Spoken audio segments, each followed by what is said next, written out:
Comencemos entonces con la clase 1, hablaremos de arrendamientos. Introducción.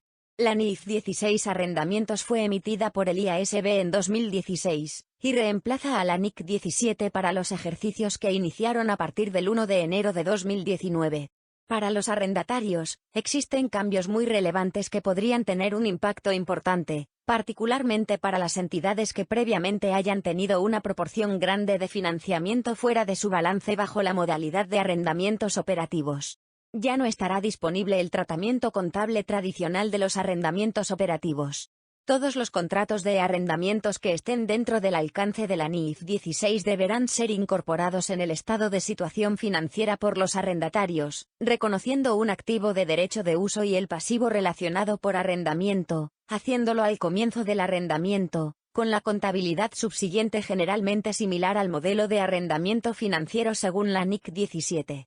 Sin embargo, la expectativa para los arrendatarios será un incremento en los activos y pasivos reconocidos, activos de derecho de uso y pasivos reconocidos diferentes a los para los arrendamientos de corto plazo y para los arrendamientos de valor bajo. Más gastos de arrendamiento reconocidos en los primeros periodos del arrendamiento, y menos en los periodos posteriores, cargo financiero por adelantado en el pasivo de arrendamiento versus el gasto lineal según el enfoque del arrendamiento operacional de la NIC 17, y un cambio en la clasificación del gasto de arrendamiento desde gastos operativos hacia costos de financiación y amortización, moviéndose por debajo métricas tales como resultado operativo, EBITDA o EBIT. Los puntos que detallamos anteriormente a modo de resumen son algunos de los impactos más notorios del cambio normativo que podrán tener un impacto en el cumplimiento de cláusulas contractuales, covenants de préstamos, ratios que determinan bonos o métricas que permiten a los inversores evaluar sus inversiones.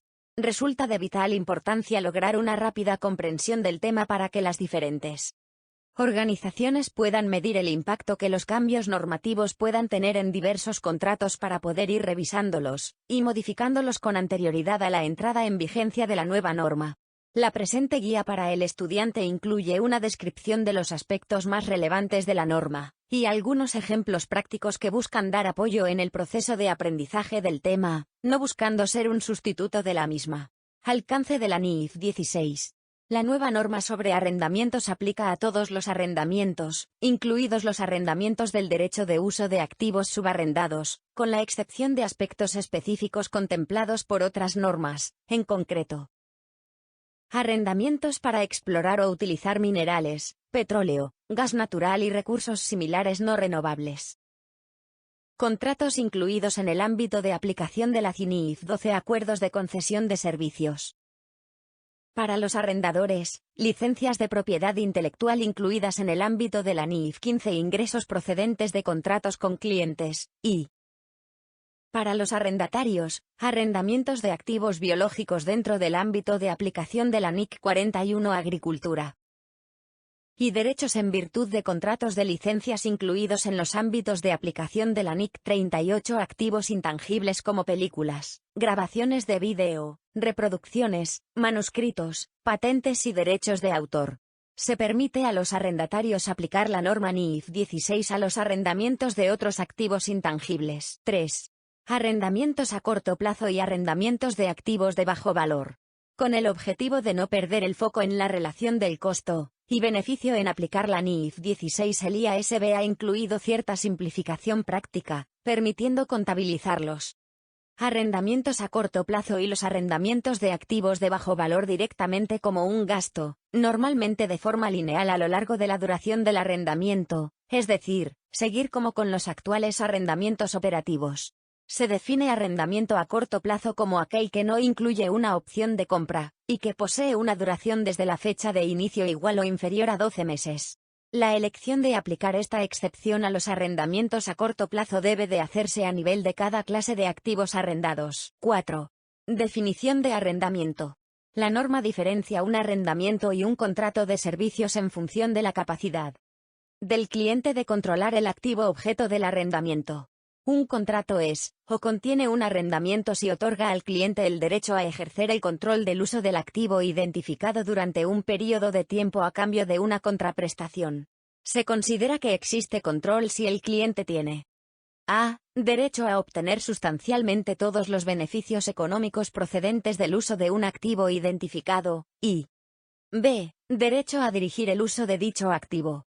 Las entidades deberán identificar al inicio del arrendamiento si un contrato es, o contiene un arrendamiento, y esta conclusión únicamente se revaluará en caso de modificación de los términos y condiciones del contrato. Diagrama de la norma para ayudar a determinar si un contrato es o contiene un arrendamiento.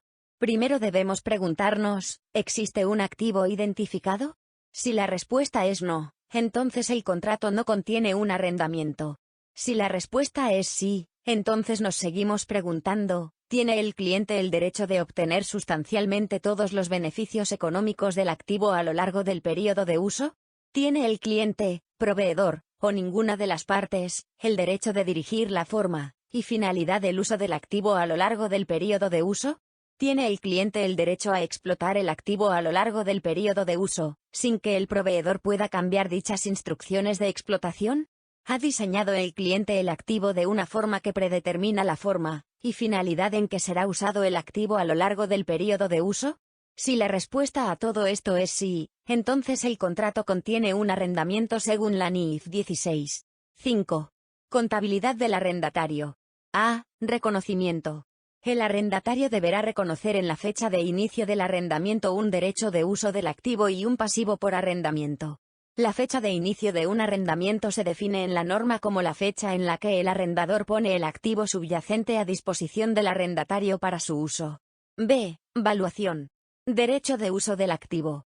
El costo del derecho de uso de los activos incluye las siguientes partidas. El importe del valor inicial del pasivo por arrendamiento, según se describe más adelante.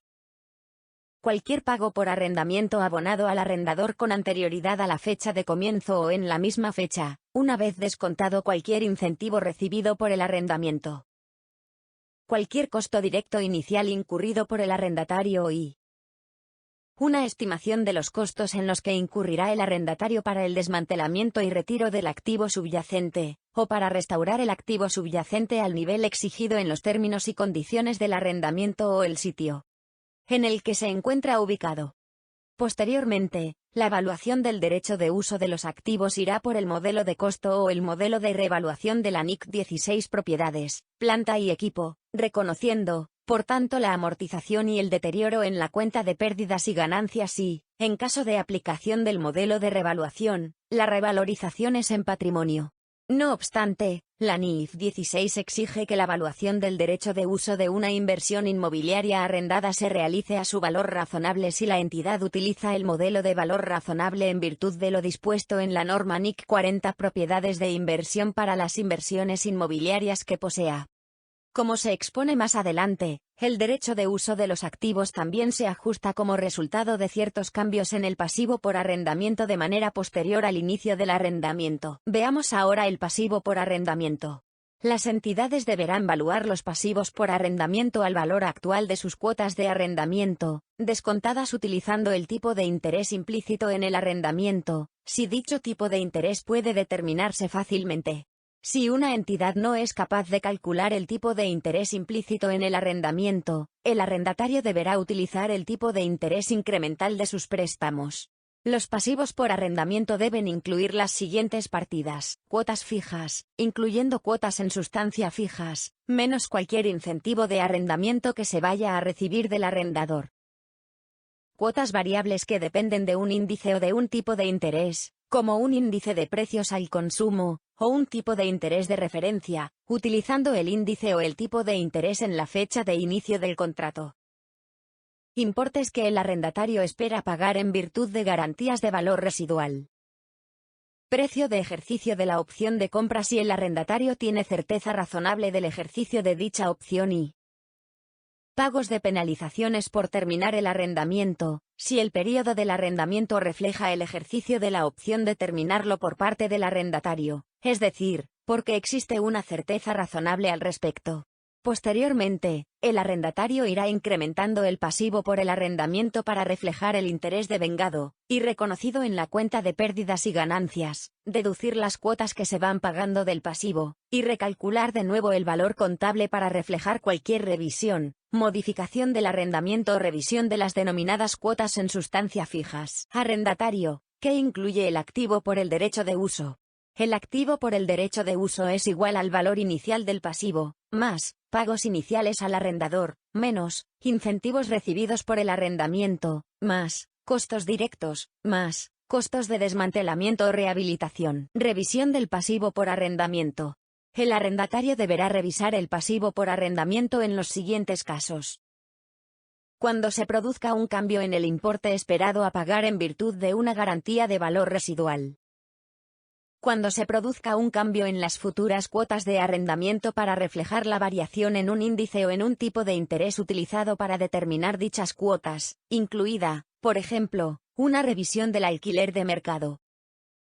Cuando se produzca un cambio en la duración del arrendamiento como resultado de una modificación en el período no cancelable del mismo, por ejemplo, si el arrendatario no ejerce una opción previamente incluida en la determinación del período de arrendamiento, o cuando se produzca un cambio en la evaluación de una opción de compra del activo subyacente. NIF 16 versus arrendamientos operativos NIC 17. Perfil de gasto total en la cuenta del estado de resultados. El gráfico busca ilustrar el monto de los gastos contabilizados en el estado de resultados bajo NIF 16 y NIC 17.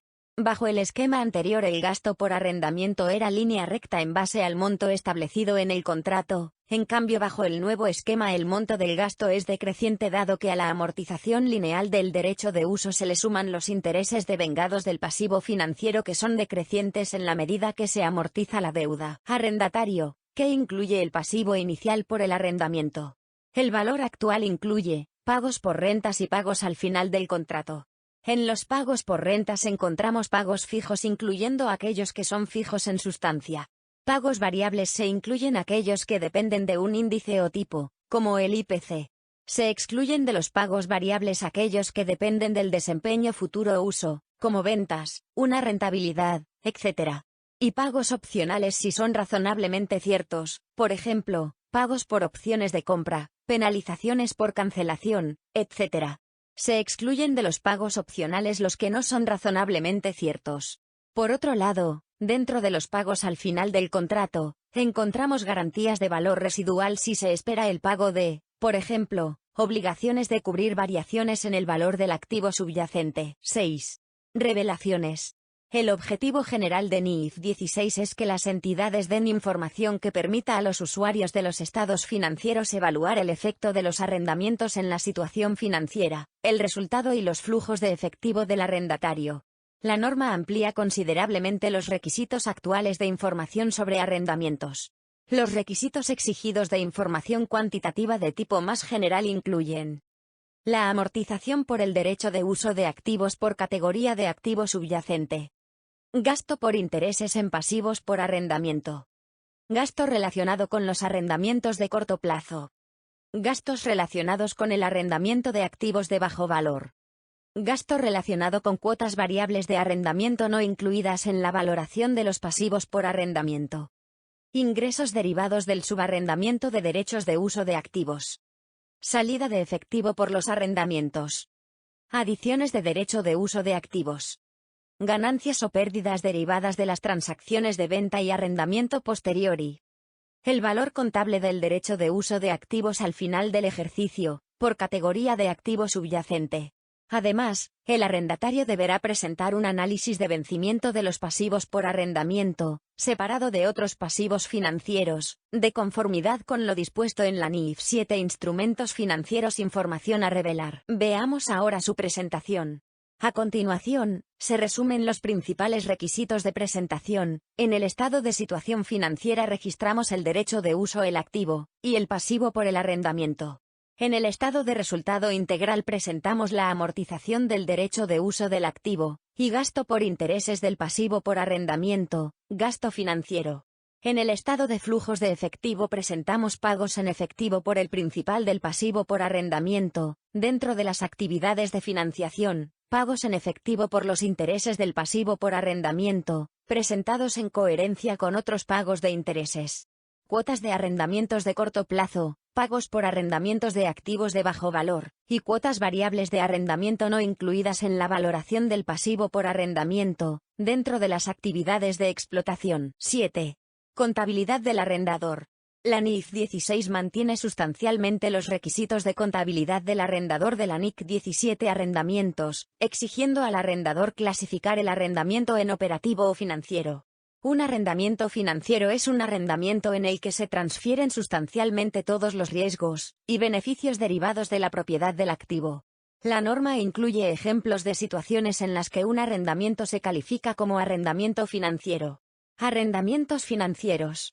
El arrendador deberá reconocer a la fecha de inicio del arrendamiento en su balance de situación los activos mantenidos en arrendamiento financiero, y presentarlos como derechos de cobro por un importe equivalente a la inversión neta en el arrendamiento. La inversión neta en el arrendamiento se calculará como la suma de los dos conceptos siguientes. A. El derecho de cobro del arrendamiento, calculado al valor actual de las cuotas de arrendamiento y B. El valor residual, calculado al valor actual de cualquier valor residual devengado para el arrendador. Posteriormente, el arrendador deberá reconocer los ingresos financieros a lo largo del período de arrendamiento en función de un modelo que refleje una rentabilidad periódica constante de la inversión neta del arrendador en el arrendamiento. Arrendamientos operativos. El arrendador reconocerá las cuotas de los arrendamientos operativos como ingresos, bien sea mediante un modelo lineal de reconocimiento o mediante otro método sistemático, caso de que este último sea más representativo del modelo de consumo del activo subyacente. Presentación y desgloses. El arrendador deberá presentar los activos subyacentes sujetos a arrendamientos operativos en su balance de acuerdo a la naturaleza del activo subyacente. Al igual que ocurre con los requerimientos para los arrendatarios, el objetivo del desglose es incluir una información en la memoria que, junto con la información del balance de situación, la cuenta de pérdidas y ganancias y el estado de flujos de efectivo, dé una base adecuada para que los usuarios de los estados financieros puedan evaluar el efecto que los arrendamientos producen en las magnitudes antes mencionadas. Transacciones de venta con arrendamiento posterior, sale and leaseback. Este aspecto se trata específicamente en la NIF 16 tanto desde el punto de vista del arrendatario vendedor como del arrendador comprador. El aspecto fundamental del tratamiento de estas transacciones depende de si la transferencia del activo en cuestión cumple con los criterios de la NIF 15 para su reconocimiento como venta. Si de acuerdo a NIF 15 es una venta, el arrendatario vendedor reconoce un derecho de uso, calculado como un porcentaje del anterior valor contable del activo.